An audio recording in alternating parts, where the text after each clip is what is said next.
Hey you Sonic the Hedgehog wannabe? You ain't gonna be digging up any of my cabbage patches. That's right, cabbage. Only cabbage. Hey there folks, MarsicoX here. Happy holidays! I hope you're having a better end to 2020 than we've had the rest of this year.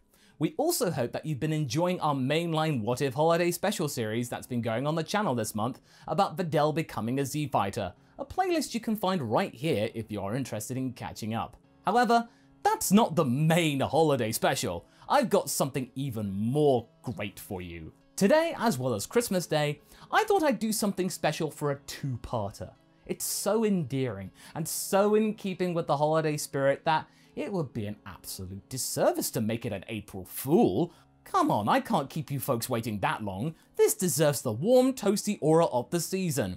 And so today, I present to you one of the first things you see in Dragon Ball Z, but in a different way. The farmer winning. Yeah, you heard me right. And don't think it's going to be one-on-one battle. It's actually going to be a bit more elaborate than that. Today we wish to explore something that would be very much in keeping with today. Now, you might be wondering how exactly the likes of the farmer, despite his powerful armament, could ever think to possibly conquer Raditz. Well, some good luck does come his way in this retelling, but I feel like it could be something pretty fun because come on, we need a bit of a giggle. But before we begin, I would like to thank The Ridge for sponsoring this video, with their excellent slimline wallets which can hold up to a dozen cards and come in loads of exciting and elegant finishes. Go to ridge.com/Marsico and use the code Marsico to get 10% off your order. But yeah, let's set the scene for this story. Picture this. It's the start of Dragon Ball Z. For the likes of Goku, Gohan, Piccolo and the rest of the Dragon team, everything is absolutely fine. Nothing is really amiss.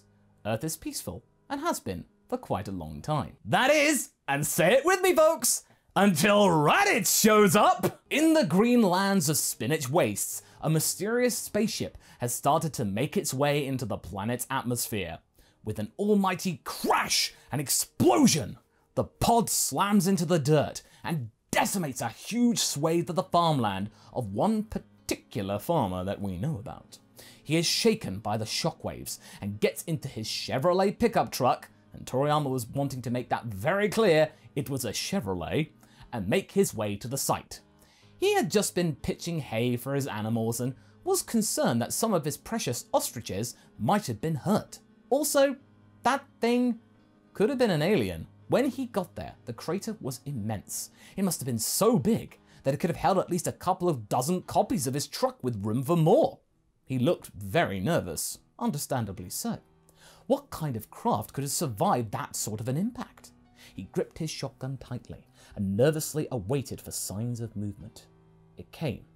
Instead of footsteps though, he could hear a clunk of a door, a whoosh of air being displaced. At first, he saw a chunk of hair rising from the lip of the crater, but then a face, and then a body. A huge body. It must have been over 6 foot tall or something, and looking completely different to what he expected. Strong, menacing, and clearly not from this world. Oh my goodness, an alien! The farmer thought to himself.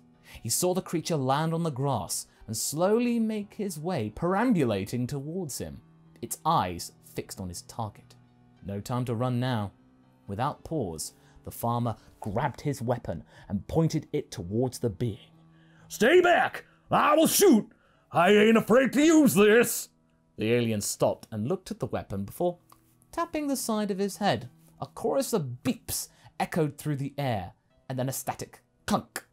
The creature then spoke English. English, eh? Interesting. And very convenient. A power level of 5, huh? My goodness, this planet was made for Kakarot. But still, why are these creatures still roaming free? I thought they'd have been blown away already, or even eventually. No matter, I don't mind stretching my legs a bit. To the farmer, this mumbo-jumbo was ramblings that he had no idea about, even if he could understand the individual words. He reiterated his warning and slowly moved his finger ready to fire. Raditz gazed upwards. What? Are you seriously going to attack me? With that thing? Stupid as well as weak? How is this planet still functioning? Alright, Fire when ready, puny earthling. Goaded into doing so, the farmer fired, adrenaline coursing through his veins. However, by the time he opened his eyes, Raditz had his hand in front of his face, with the projectile nestled tightly in his hand. He had caught it without any sign of injury or distress, like it was nothing. Disappointing. Primitive. Will be of no sport at all. A waste of time. He then played with the item in his hand a little bit, tinkering around with it before placing it in front of his thumb.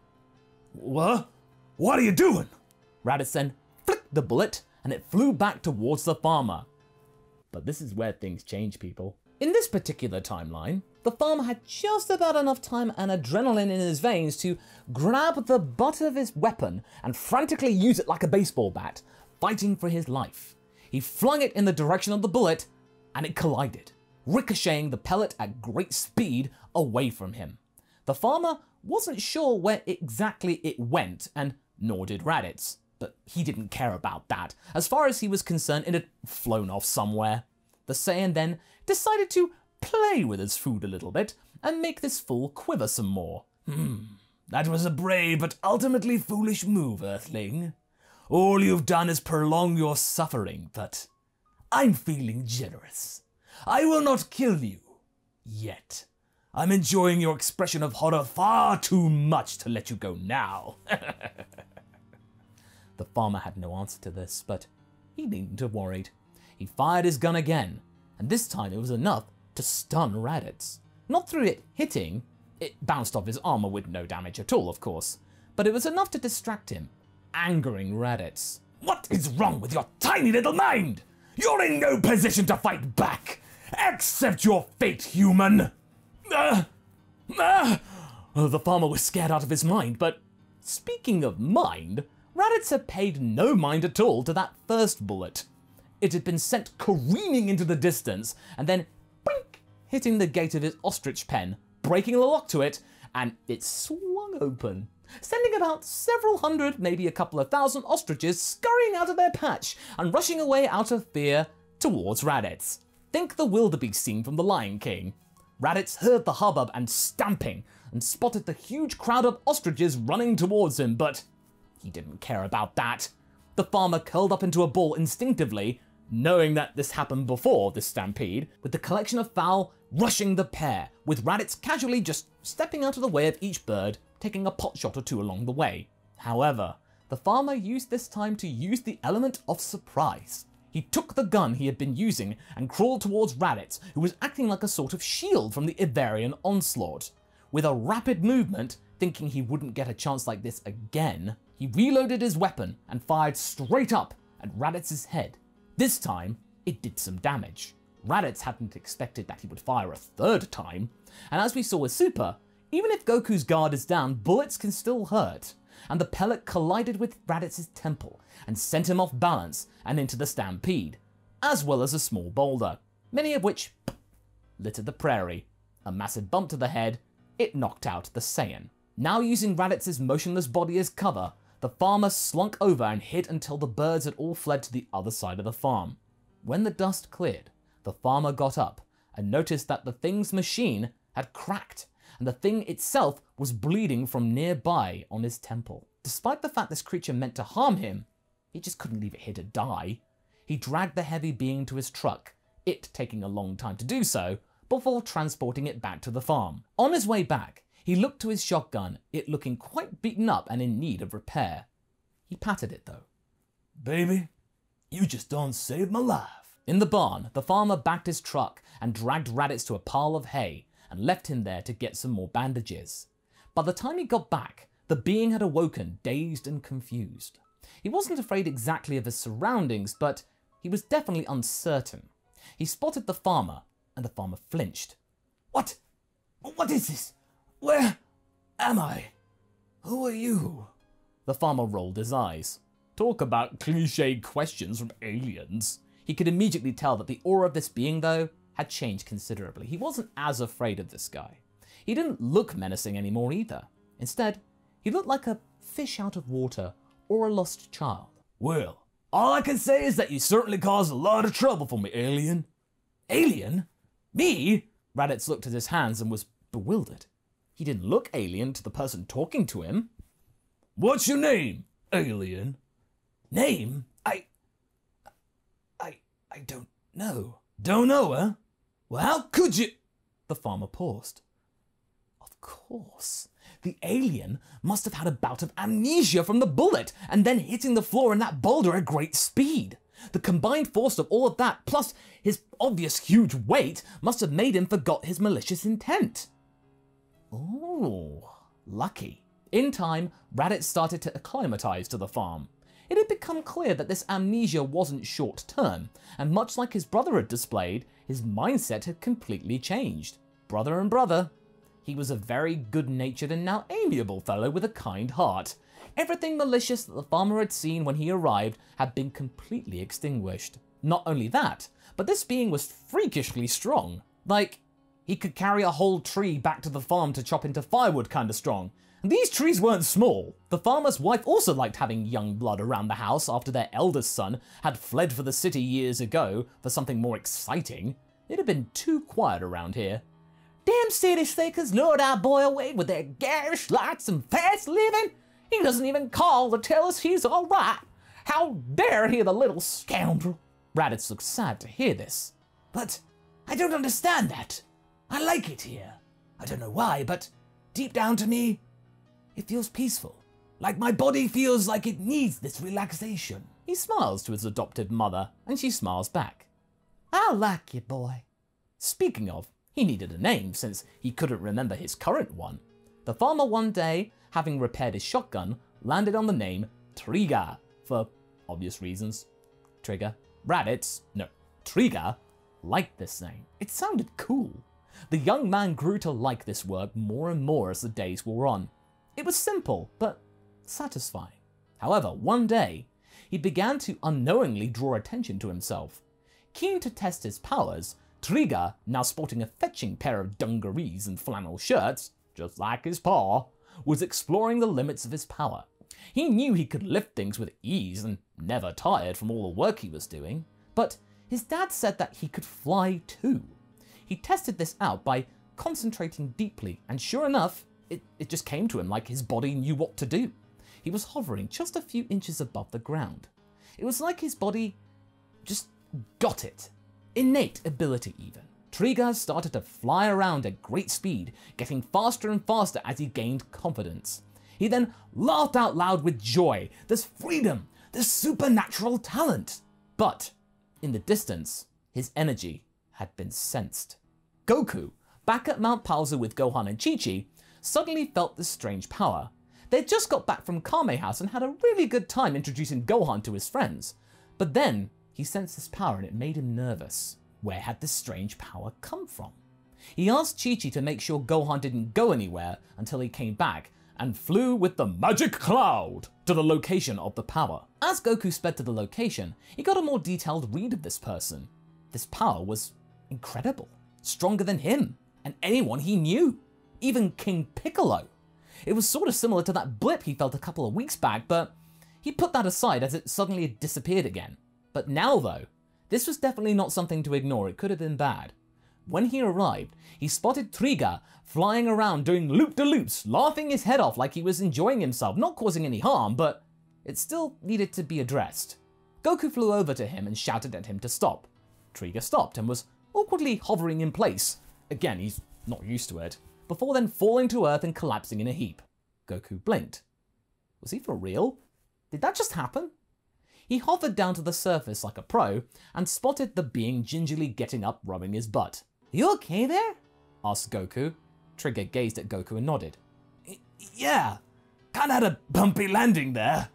Trigger then remembered he had just witnessed a magic cloud with a person on it right before him. What the?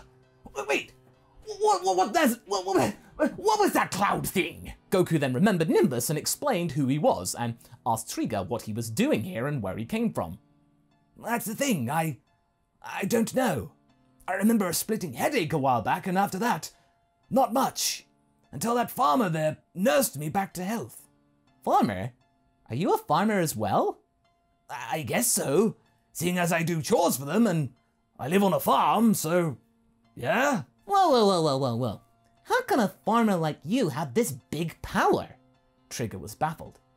I have big power? Really? I mean, I know I can lift a lot of stuff, but how much power do I have? Goku is starting to get less scared and more pumped. Like a huge amount. I've never seen anything like it. Say, what's your name, stranger? Trigger. At least that's what the farmer called me. I like the name though, it's kinda cool. Nice to meet you, Trigger. Goku's stomach grumbles. Oops. All this mystery's made me hungry. You got anything to eat? Trigger looks to his watch. Well, I mean, it is lunchtime after all. I guess Ma and Pa will have room for one more. Cool. Let's go. Lead the way. Can you actually fly well? I suppose I can try. Trigger nervously says, and together they glide back to the house. When they get there, at the house, Trigger introduces Goku to them, and the four of them have an unforgettable luncheon. The farmer and his wife are pleased for Trigger to have made a friend like that, and someone so nice. Albeit a little greedy, but hey, he had the same appetite as Trigger, so I guess that was sort of endearing, enough to let it slide. They also found out he was a celebrity of sorts, this person, being the guy who had recently won the last World Martial Arts Tournament. Well, Trigger's pretty strong. You could train him to be as good as you, Goku, says the farmer. Huh. Goku ponders this. That's not a bad idea. Trigger laments this with his dad. Come on, Pa! Just because I'm strong doesn't mean I'm cut out to do that fighty stuff on TV. Ma then considers the financial gains from this idea. Trigger, at least give it a try. Sweetie, we could certainly use the money round here. Our gear's getting a little rusty and all, and you may be a good help, but it might be a good outlet for you, sweetie. I think you need more stimulation. Goku was beaming. A chance to directly train with this strong guy, and his apparent caretakers were cool with it. Oh boy! Goku exclaims. I can't wait to get started. Huh? Goku suddenly looks tense. What is it, Goku? Mutters Trigger. We got company. It's Piccolo. Piccolo? Who's that guy? Wait, the Piccolo? That big green guy who tried to take over the world? Not quite, Goku says seriously. It's his son. I fought him a long time ago. Trigger offers to come with him, to which Goku declines. Please, stay here. This won't take long. Outside, Piccolo is standing there looking stern at Goku, who exits the front door. What do you want, Piccolo? I think you know why I'm here. You sensed that power too, didn't you? I don't know what you're talking about. Don't play dumb with me, I know you've met him. I could sense you fraternizing with whatever that thing is. Trigger, who had been watching from the window, didn't like being called a thing, and decided to test his supposed might and step outside. Hey, Green Man! You looking for a fight? Well, you done just gone found one. Goku and Piccolo turned to him, the former looking apprehensive. Trigger, it's okay. I got this. Go back inside. No way, Goku! If this slug's got a problem with me, then a problem he's going to get. Trigger is stepping forward and readying himself. Somehow he felt confident and unafraid of Piccolo. Goku was amazed by his calmness, and Piccolo, he was actually taken aback. How have you gone under the radar this long? Your powers. Interesting. I want to test it. Piccolo gets into position, taking off his weighted clothing. Goku was getting nervous. His rival was getting serious. Trigger, please don't do this. Too late. Trigger had rushed forward and was almost bowled over with his own speed, causing him to tumble into Piccolo, and the pair of them collapsed to the ground in a heap. The demon had no clue what just happened. What kind of stunt was that? Trigger had no answer, but he wanted to protect Goku at all costs. He then launched a punch at Piccolo with all of his might that he could muster, and it connected with Piccolo's jaw. It sent him flying into the air, him clutching his mouth in agony. Trigger looked to his fist. A little scuffed, but otherwise fine. Whoa. That's where we're going to be leaving things from right now. So what do you folks think? Are you looking forward to seeing how this is going to end up? Leave a comment below and let's get this discussion going. And I shall see you in the next video. Catch you later!